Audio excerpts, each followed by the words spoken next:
আসসালামু আলাইকুম, welcome back to my another video. আরও একটি নতুন দিনের নতুন ব্লগ ভিডিও নিয়ে ব্লগ ভিডিও দেখার ওয়েলকাম জানিয়ে আজকে আপনাদের মাঝে হাজির হয়েছি। আশা করি আজকের ভিডিওটাও গত ভিডিওর মতো আপনাদের ভালো লাগবে। বলেছিলাম আমি গরুর মাংস রান্না করেছি বিরিয়ানি করার জন্য, আর যেখান থেকে আমি সেই ভিডিওটা শেষ করেছি ঠিক তার পরের অংশ থেকে শেয়ার করব যতটা সম্ভব, ঠিক সেখান থেকে আমি আপনাদের সাথে শেয়ার করছি। তো বিরিয়ানির পরিমাণটা একটু বেশি ছিল। তো একদিন বিরিয়ানি রান্না করলে ২-৩ দিন খেতে পারবে ছেলেরা, যেহেতু বিরিয়ানি রান্না করা একটু ঝামেলার বিষয়। আর আমার ছেলে বিশেষ করে এই বিরিয়ানিগুলা খুব বেশি পছন্দ করে। সেই হিসাবে আসলে আমি একটু বাসি করে খাবে, আর বাসি হলে ওই যে বললাম বিরিয়ানি ভালো লাগে, সেই অনুপাতে একটু বাড়িয়ে রান্না করি বা করেছি। সেখান থেকেও কিছুটা বিরিয়ানি আমার ফ্যামিলি মেম্বার যারা রয়েছে, মানে আমার হাজব্যান্ডের ভাইদের বাসায়ও টুকটাক হালকা পাতলা দিয়েছি। আসলে সব কিছু মাইন্ডে রেখে কিছুটা বিরিয়ানি আমি বাড়িয়ে রান্না করেছি। তো তারপরের ভিডিওটা ছিল শুক্রবারের। তো শুক্রবার মানেই হচ্ছে আমাদের আমের মৌসুমে বাসায় ইমনের আব্বু মসজিদ থেকে আসার সময় আম নিয়ে আসবেই, এটা আমাদের একদমই মাসলি ধরা। তো ও আগেই মসজিদে চলে গিয়েছে, এরপরে আমার ছেলেরা চলে যাবে। ওদের পাঞ্জাবি পাজামা সব কিছু ওদের আব্বু আয়রন করে এইভাবে রেখে গিয়েছে। আমি ভাবলাম একটু ওরা মসজিদে যাওয়ার আগে একটু আমি উঠিয়ে নিই। এই হচ্ছে অবস্থা। ইমনের আব্বু আসার সময় কিন্তু অবশ্যই আম নিয়ে আসবে, আর এটা আমের মৌসুমে ও সব সময় করে থাকে। আমার সংসার জীবনের ২০ বছরের মাঝে ও কোনো দিন একটা কাঁঠালও কিন্তু বাসায় আনেনি। যদিও কাঁঠাল আমি আমার ছেলেরা পছন্দ করি, কিন্তু খুব বেশি না, কিন্তু ও কাঁঠালটা তেমন একটা আনে না। কিন্তু আলহামদুলিল্লাহ আলহামদুলিল্লাহ ও আম আর লিচু এই দুইটা ফ্রুটস অবশ্যই ফল, মৌসুমি ফল থাকা অবস্থায় খুব ভালোভাবে নিজে এনজয় করবে, আর ছেলেদের জন্য কিন্তু আনবে। তো যাই হোক, এর বাইরে মুষলধারা বৃষ্টি হচ্ছে, আর এরই মাঝে কিন্তু ইমনের আব্বুও চলে এসেছে। আর এই তো ওই যে বললাম ও কিন্তু আম নিয়ে আসবে, আর এটা বছরের একটা মৌসুমি ফল, আর এটা অনেক ভালোভাবে ও কিন্তু এনজয় করে। অন্যান্য বছরের তুলনায় এই ফলটা কিন্তু চলতি বছর খুবই কম এসেছে। তো আমি যেহেতু ভিডিও করছিলাম মোবাইলটা হাতে নিয়ে, তো আমার ছোট ছেলে ইনান আমাকে একটু বেশিরভাগই সাপোর্ট করে বা হেল্প করে, এই হচ্ছে অবস্থা।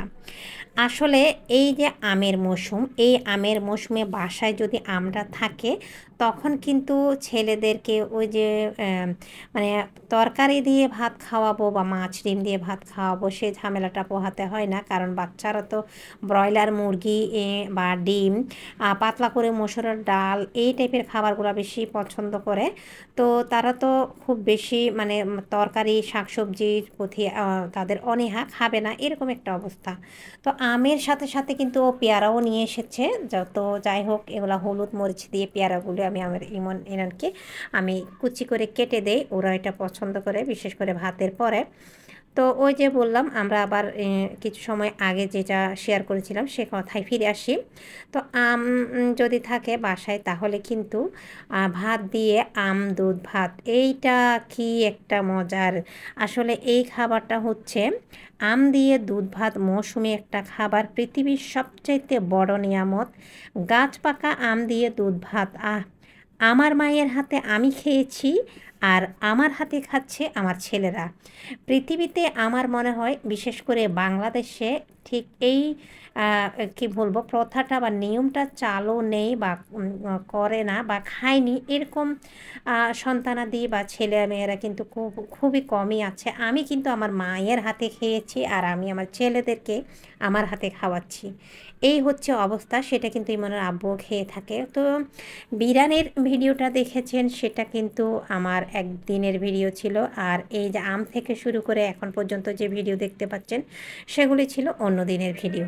তো আজকে 5 মিনিট 26 সেকেন্ডের মাঝে আমি 2-3 দিনের ভিডিও আপনাদের সাথে শেয়ার করছি। ওই যে বললাম আমি কুকিং রেসিপি পাই মনি চ্যানেলে, যেহেতু রেগুলার থাকি এই চ্যানেলে, আমি তেমন একটা রেগুলার না, তাই আমার টুকটাক রেকর্ড যা থাকে তা আমি আপনাদের সাথে শেয়ার করি। আর কখনের রেকর্ড সেটা আসলে মনেও থাকে না। আম তো প্রায় শেষের দিকে, তারপর আমি আপনাদের সাথে ভিডিওটা শেয়ার করছি। কিন্তু আলহামদুলিল্লাহ মহান আল্লাহ পাক রিজিকে অনেক ভালো রেখেছেন। আর আম কিন্তু অনেক খেয়েছি, প্রায় বিলুপ্তির পথে, প্রায় শেষের দিকে আর কি।